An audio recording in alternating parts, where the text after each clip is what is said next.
Bom dia. Vamos iniciar, pessoal. Bom dia a todos. Vamos apresentar agora, vamos iniciar a apresentação de mais um dos trabalhos técnicos escolhidos no 5º concurso de monografias da FENAFISCO. Nós temos que formar a mesa aqui, então eu chamo agora para secretário dos trabalhos o vice-presidente do Sinafresp, o senhor Igor Lucato Rodrigues, por favor.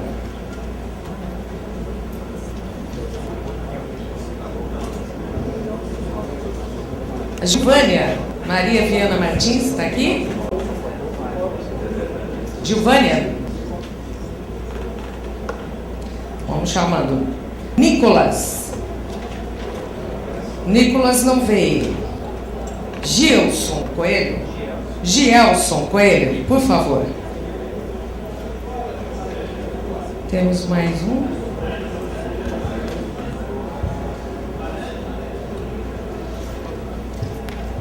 Eu acho que a gente precisaria substituir a Gilvânia, né? Gilvânia, Cristina, por favor, nos ajuda aqui. Obrigada. E agora chamamos o nosso colega Wendel.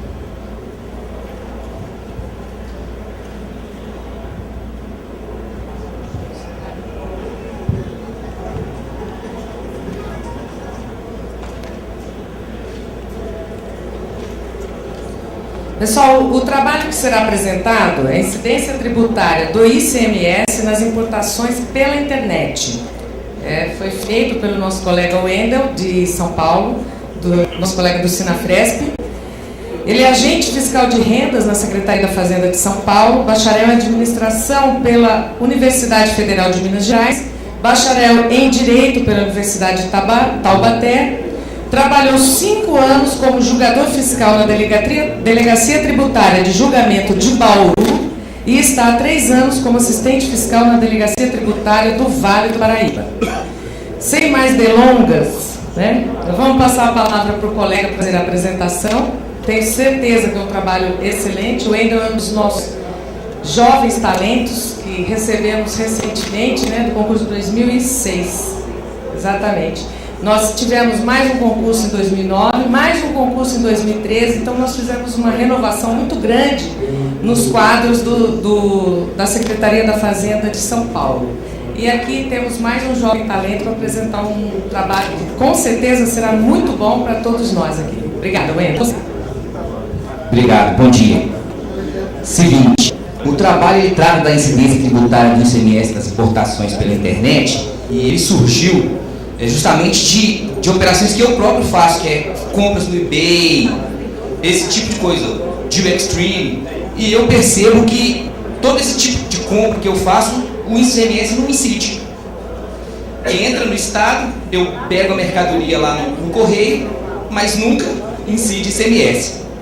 Se eu quiser, né, talvez eu possa ir lá no posto fiscal, pedir fazer uma GARI e eu pagar o ICMS.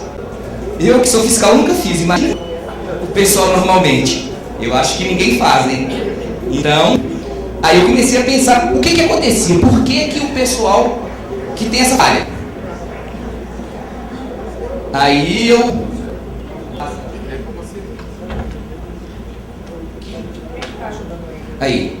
eu fui e primeiro eu tentei olhar que tipo de operação que isso acontecia. As importações realizadas pela internet recebidas pelo correio ou semelhante. Geralmente você compra nesses sites, recebe pelo correio ou pelo FedEx, e a mercadoria chega na sua casa. Geralmente a gente paga com cartão de crédito, ou PayPal, transferência internacional Western Union, e esse tipo de operação está sujeita a esse RTS da Receita Federal, que eu acho que todo mundo aqui conhece, que é o regime de tributação simplificada. Ele funciona mais ou menos da seguinte forma. Operações como presentes até $50, se for de pessoa física para pessoa física, não incide nenhum tributo. Passa direto pela Receita Federal.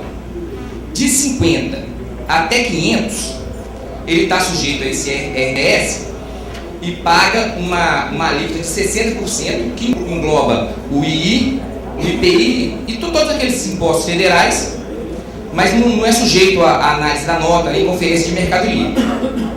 Acima de 500 até 3.000, nesse caso sim, ele faz conferência da mercadoria, faz conferência da nota, mas incide a mesma alíquota fixa, que é de 60%, englobando todos os impostos federais. Eventualmente, se você importar um laptop, por exemplo, um bem de maior valor, ele se sujeita, aí eles comunicam o fisco algumas vezes, e o fisco já cobra junto o ICMS. Em São Paulo, isso aí é raro acontecer. Raro, ou acho que não sei nem se acontece. Em outros estados, eu sei que, por exemplo, Minas e Rio Grande do Sul, acontece. Que nessa faixa, o ICMS incide. Aí eu falei, quanto que o São Paulo perde com isso, né? Porque a gente sabe que 40 bilhões estão vindo importados pela internet, pro Brasil. Quanto que vem desse tipo de importaçãozinha? Isso aí ninguém sabe, a gente não tem noção. Aí eu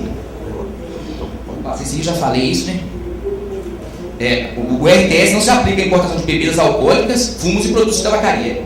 E naquela norma da Receita Federal mesmo. Aí, as formas de aquisição eu já cheguei a falar, né? Que a pessoa entra nos sites, geralmente sites internacionais, das lojas, Amazon, DX, ou de leilão, eBay, compra da China. Mesmo sites nacionais, isso acontece, porque se entrar no Mercado Livre, você vê muito tipo de operação assim. Se você entrar no site do Mercado Livre, você vê a operação que você entra lá, compra no Mercado Livre, mas a pessoa faz a importação para você. Ela tanto te pega que ela vai demorar 50 dias. O produto geralmente vem da China e chega na sua casa sem incidir. E às vezes, pessoas usam isso aqui muito para comprar suplemento e tal, faz contato direto com o vendedor.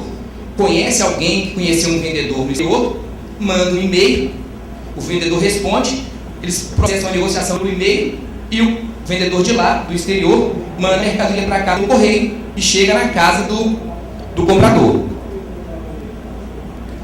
Esse tipo de caso não consegue. Eu pensando, não vejo jeito como o fisco estadual vai cercar, fechar para que não ocorra.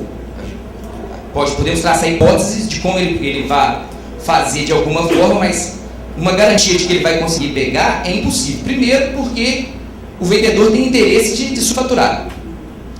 O país que vende tem interesse de privilegiar a exportação.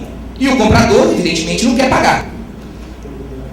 Aí, como que algumas operações poderiam ser feitas? Alocar fiscais para ficar junto ao correio? Deixar a gente lá? Não sei.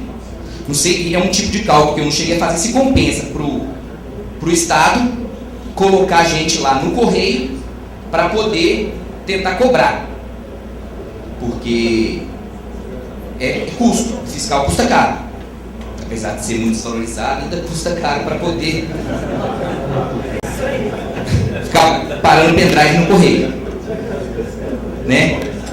E aí, tem outra saída? Como que a gente vai poder barrar isso? Como é que o Estado consegue barrar esse tipo de importação?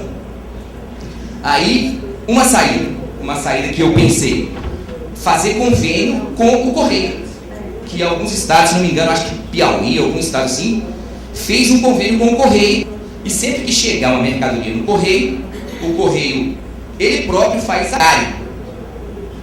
Ele faz um documento, que é como a Receita Federal faz. Ele tem um acesso a alguém, um técnico do Estado, por exemplo, trabalhando lá, que emite pelo sistema uma GARI para o contribuinte pagar o ICMS. Isso daí acontece com a Receita Federal. Ela tem um convênio com o correio. Quando você compra um produto no exterior, você já reparou que chega aquela nota do RTS na sua casa. Você tem que, para você liberar a sua mercadoria no correio, você tem que pagar a nota da Receita Federal no correio, para só assim você tirar a sua mercadoria. Então, se dá certo a Receita Federal, talvez desse certo com os fiscos estaduais. Outra coisa que podia fazer é propriamente com a Receita Federal. Naquela guia da Receita Federal que vem, do RTS, já de pronto vinha incluindo o ICMS ali dentro. Quer dizer, muita gente aqui vai questionar, mas isso pode, isso não pode? Vamos discutir isso aqui e vai ter gente que vai falar, mas claro que pode. Os dois físicos são a mesma coisa e tal. Não, porque o físico estadual é uma coisa e o físico federal é outra. É uma questão que já deu muita discussão em outros fóruns a respeito de se a Receita Federal pode cobrar tributo estadual e vice-versa. Então eu acho que não compensa a gente entrar nesse tipo de discussão aqui. Teria mais uma hora para a gente falar se pode ou não pode, mas é uma alternativa de fato, porque se a gente colocar junto com a Receita facilita.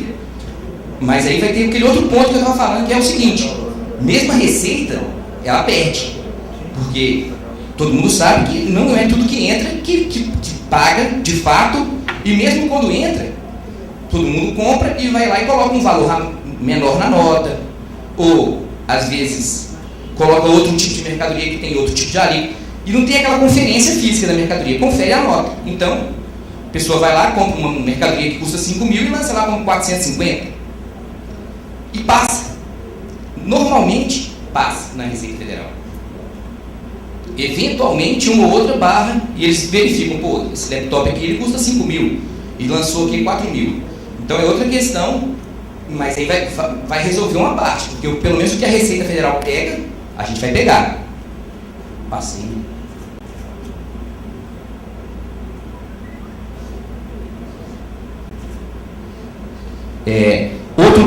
Outra situação que a gente já fez no estado de São Paulo relativa a cartão de crédito, fizemos uma operação lá que foi cartão vermelho, que pegamos contribuintes na movimentação de cartão de crédito, que era contribuinte do Simples Nacional, e a gente atacou puxando os dados do cartão de crédito.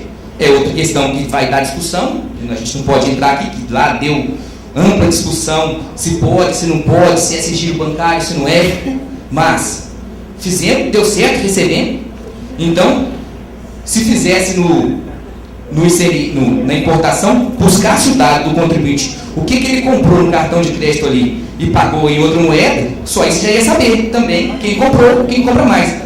Outra coisa, logicamente o campo de dados, onde que ia buscar, demandaria uma pesquisa bem mais complexa, porque buscar o meu vai achar lá 5 mil, buscar o da Cristina que talvez nunca comprou nada.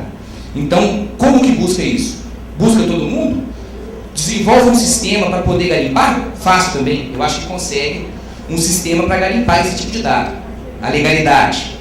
Já falei que não adianta a gente discutir a legalidade aqui, porque já teve esse tipo de discussão e ganhou, perdeu nessa operação. Acho que o fisco dos outros estados já devem feito esse tipo de operação com o cartão de crédito e sabe como é que é complexo para fazer isso por causa de questão de sigilo bancário, que eu até discordo.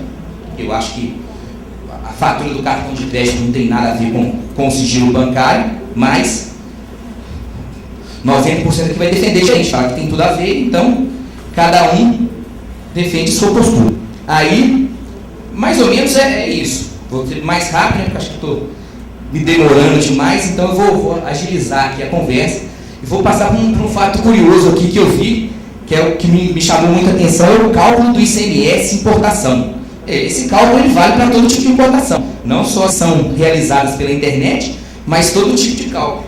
Então, quando eu vi esse cálculo, eu falei, se colocar um técnico lá no correio, não sei se ele vai conseguir fazer esse cálculo não, porque o cálculo é um pouco complicado. Ele é o seguinte, ali tem o PIS e o COFINS, porque os dois, PIS, COFINS e o ICMS, são todos por dentro, e um leva em conta o outro, então é tudo recursivo. Aí vem, primeiro você tem que achar o PIS e o COFINS, aí você usa essa fórmula ali, sendo que é o valor aduaneiro, a alíquota do IPI, a alíquota de contribuição do PIS-PASEP e a alíquota do COFINS. Está vendo que elas próprias entram no cálculo delas. E aí, você vai chegar no X. Quando você descobrir o X, aquele X, com o PIS-COFINS, você vai usar ele para chegar no ICMS. Aí tem outra fórmula. Aí, você vai chegar naquela fórmula ali. Aquela fórmula já está lá, ó, com o PIS e o COFINS. Com aquela fórmula ali, você vai conseguir a base de cálculo do ICMS.